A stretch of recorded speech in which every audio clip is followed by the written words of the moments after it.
کروں گا، معافی مانگوں گا، حضور یہ مجھ سے غلطی ہو گئی ہے۔ وہ آئے تو آقا دو جہاں نے کہا یہ بہت سی بکریاں تمہیں میں دے رہا ہوں، اسے لے جاؤ۔ کہا حضور یہ کیوں؟ کہا میں نے جو چھڑی سے دھوکہ دیا تھا نا، یہ اس کے بدلے میں تمہیں یہ انعام دے رہا ہوں، اسے لے کے جاؤ۔ وہ تو آئے تھے اپنی غلطی معاف کرانے کے لیے، اور یہاں پیغمبر اعظم کا نظام رحمت ان کو باضابطہ نواز رہا ہے، عطا فرما رہا ہے۔ جناب عمر فاروق کی مقدس حیات طیبہ دیکھیے، ان کی زندگی کا جائزہ لیجیے، آپ یہ محسوس کریں گے کہ ایک عظیم خلیفہ، ایک عظیم حکمراں جو دنیا کے 30 لاکھ رقبے پہ حکومت کر رہے تھے، ان کا یہ عالم تھا کہ ہر بات میں عدل کے نظام کو قائم کرنا چاہتے تھے، عدل کی حیثیت کو۔ آپ خطبہ دے رہے ہیں، ایک صاحب کھڑے ہو جاتے ہیں، کہتے ہیں عمر یہ جو آپ نے جبہ پہن رکھا، آپ کا لمبا قد ہے، جو کپڑے ہمیں تقسیم کیے گئے ہیں اس سے جبہ تو نہیں بن سکتا، آپ نے کیوں پہن رکھا ہے؟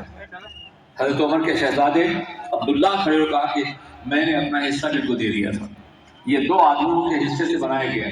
کیا عزم تھا، کیا عالم تھا نوشیرواں، جس کے نام سے یہ وابستہ ہے کہ اسے عادل کہا جاتا ہے۔ سرکار مفتی اعظمی کسی کے لیے عادل کا استعمال نہیں کرتے، تو عادل کا تعلق تو اسلام سے ہے، لیکن نوشیرواں عادل مشہور ہے۔ اس کے عدل کے دربار کا ایک واقعہ سنیے۔ اس نے ایک مرتبہ نیا قانون اراضی پیش کیا، زمینوں کا نیا قانون، اور اس نے اپنے درباریوں سے پوچھا کہ میں نے جو نیا قانون پیش کیا ہے یہ حق مبنی پر حق ہے یا نہیں ہے، یا انصاف پہ مبنی ہے یا نہیں ہے، کیا یہ اچھا قانون ہے یا نہیں ہے؟ سب نے کہا بلا شبہ یہ اچھا قانون ہے، سب تعریف کر رہے تھے نوشیرواں کی۔ اس نے کہا نہیں، مجھے مت دیکھو، میں تمہیں زبان کی آزادی دے رہا ہوں، آج تم حق کہہ سکتے ہو، بتاؤ کہ میں نے جو نیا قانون پیش کیا ہے یہ مبنی پر انصاف ہے یا نہیں ہے۔ اس نے یہ جرأت دی تو ایک دبیر کھڑے ہوئے۔ دبیر وہ لوگ ہوتے تھے جو بادشاہ کے الفاظ کو قانون کی شکل دیتے تھے۔ وہ کھڑے ہوئے اور کہا کہ اگر آپ میں اجازت دیے سن لیجیے کہ آپ نے مستقل زمینوں پر بھی ٹیکس لگائے ہیں اور غیر مستقل زمینوں پر بھی۔ وہ زمینیں دریاؤں کنارے اور کٹاؤں میں ہیں، کسی وقت بھی کٹ سکتی ہیں اور ختم ہو سکتی ہیں۔ زمین والا دفن ہو جائے گا، آپ کا ٹیکس باقی رہے گا۔ اس لیے میرا مشورہ یہ ہے کہ آپ مستقل زمینوں پہ ٹیکس لگائیں اور غیر مستقل زمینوں پہ نہ لگائیں۔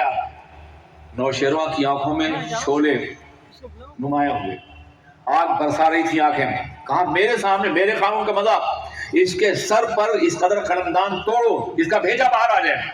اور پھر درباریوں نے سر پہ قلمدان توڑے، اس کا بھیجا باہر آ گیا۔ یہ نوشیروان عادل ہے۔ اس کے مقابلے میں جناب عمر فاروق، ایک عام انسان کھڑا ہو کہتا ہے کہ آپ نے جبہ کیسے لیا؟ یہ عدل کا وہ نظام تھا، یہ عدل کی وہ کیفیت تھی۔ بارگاہ عمر میں ایک مقدمہ پیش ہوا اور آپ نے جناب مولا کائنات سے کہا کہ میرا یقین کہہ رہا ہے کہ یہ شخص مجرم ہے جس کا مقدمہ پیش ہوا ہے، اس لیے میں اسے سزا دینا چاہتا ہوں۔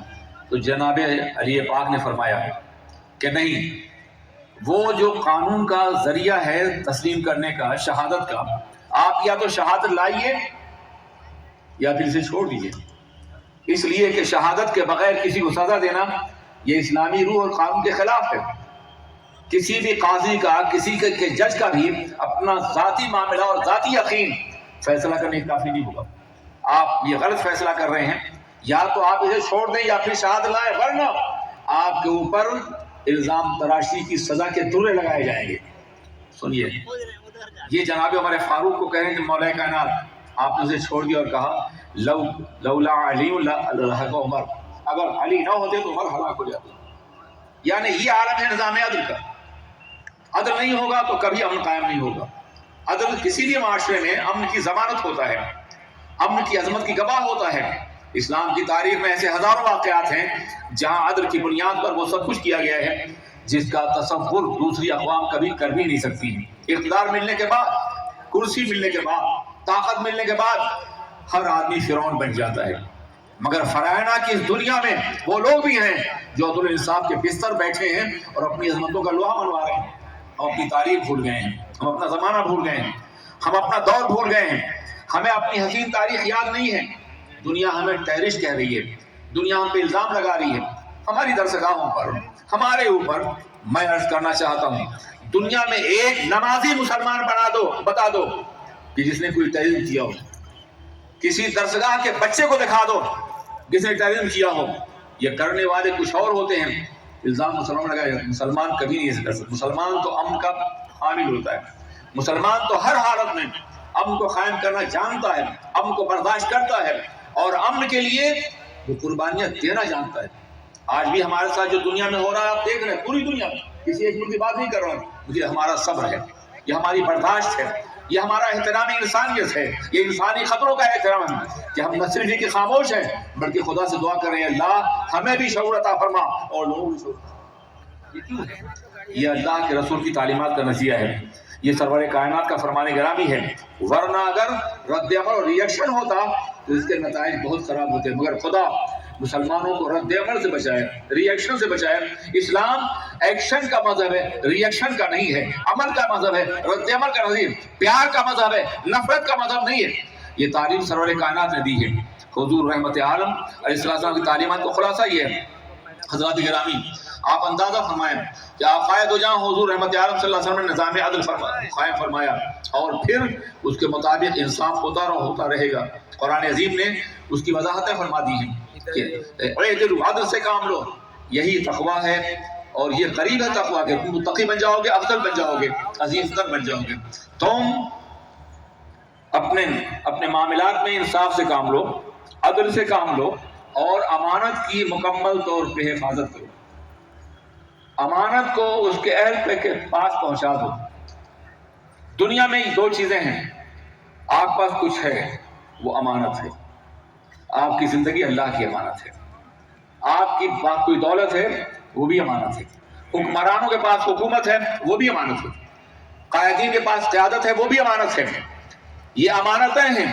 اگر امانتیں مستحقین کو صحیح پہ دی جائیں تو کبھی کوئی اختلاف نہیں ہوگا, اور کبھی کوئی فساد نہیں ہوگا, اور کبھی امن عالم درہم برہم نہیں ہوگا. امن تباہ کیسے ہوتا ہے؟ پوری دنیا میں بادشاہوں کے خلاف, حکمرانوں کے خلاف احتجاج ہو رہے ہیں, ہنگامہ ہو رہا ہے. کیوں؟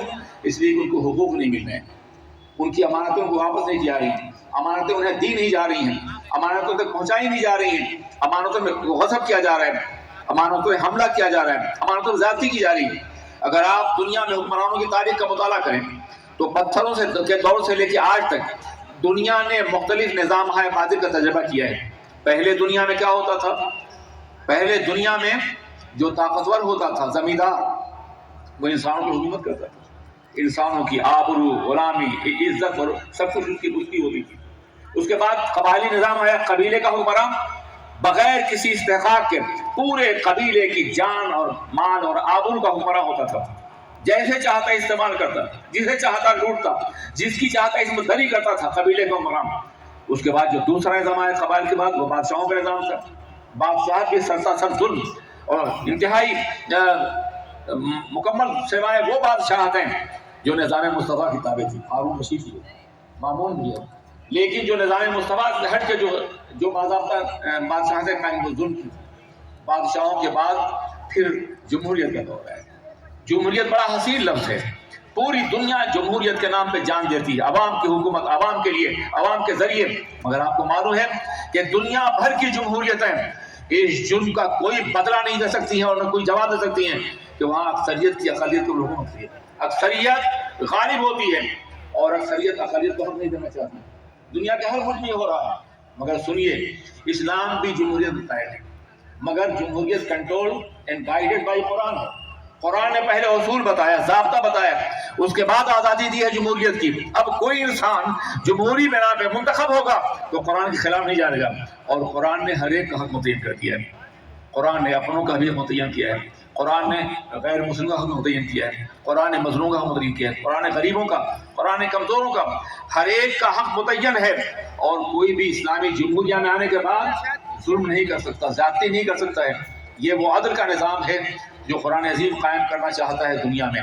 کاش ہم اتنے باشعور ہوتے, اتنے ترقی یافتہ ہوتے, اتنے تعلیم یافتہ ہوتے کہ دنیا کو بتا سکتے کہ تم کسی نظام حکومت کو چلانا چاہتے ہو تو اسلامی آئین, اسلامی افکار اور اسلامی روایات کے حوالے سے دنیا میں کام کر سکتے ہو. میرے عزیز دوستو, اب آئیے میں صرف ایک بات عرض کرنا, وقت ہو گیا ہے, ایک بات عرض کرنا چاہوں گا. جانتے ہیں کہ اسلام تو سرتاسر امن ہے.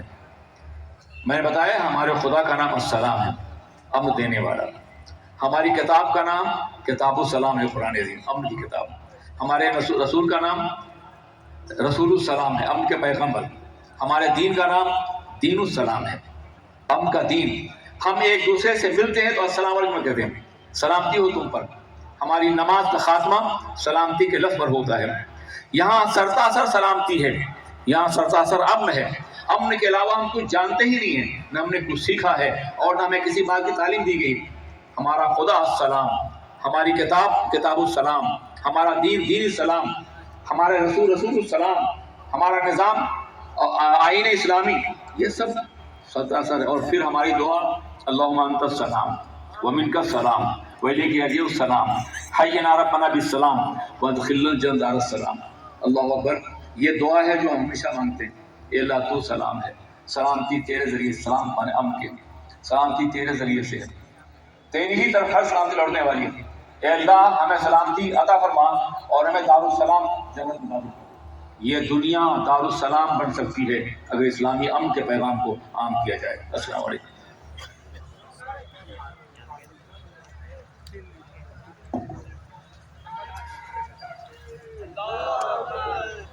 آئیے آیت کریمہ کا 3 مرتبہ ورد کر لیتے ہیں. سب مل کر پڑھیں. اعوذ باللہ من الشیطان الرجیم، بسم اللہ الرحمن الرحیم. اب جیسے سب مل کر پڑھتے ہیں پوری آیت کریمہ پڑھ لیتے ہیں. لا الہ الا انت سبحانک انی کنت من الظالمین. لا الہ الا انت سبحانک انی کنت من الظالمین. لا الہ الا انت سبحانک انی کنت من الظالمین. صدق اللہ العظیم. حدیث شریف میں ہے کہ جو شخص 3 مرتبہ ان کلمات کے ساتھ دعا کرے اللہ اس کی دعا کو رد نہیں فرماتا بلکہ قبول فرماتا ہے. جانے سے پہلے مکتب پر آپ جائیں گے انشاءاللہ، اور خاص طور سے کتاب اسلامی تعلیمی نصاب جدید، یہ سب کو لے کر ہی جانا ہے انشاءاللہ. اور بہت ساری دوسری کتابیں جن کا میں نے وقت اعلان کیا، اردو میں بھی ہیں، انگلش میں بھی ہیں. Please do visit and take. اور جیسا کہ حضرت نے فرمایا کہ جو لوگ والنٹریلی لوگوں کی کاؤنسلنگ کے لیے یا ان کو موٹیویٹ کرنے کے لیے اپنی خدمات پیش کرنا چاہتے ہیں، وہ ہمارے SBI امید کے اسٹال پر جا کر کے اپنے ناموں کو رجسٹر کرائیں.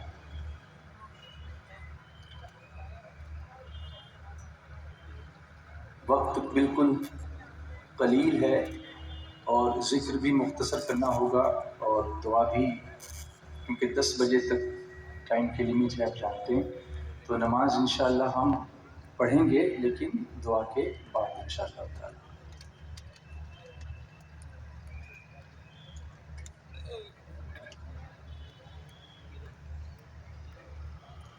درود شریف پڑھ لیجیے.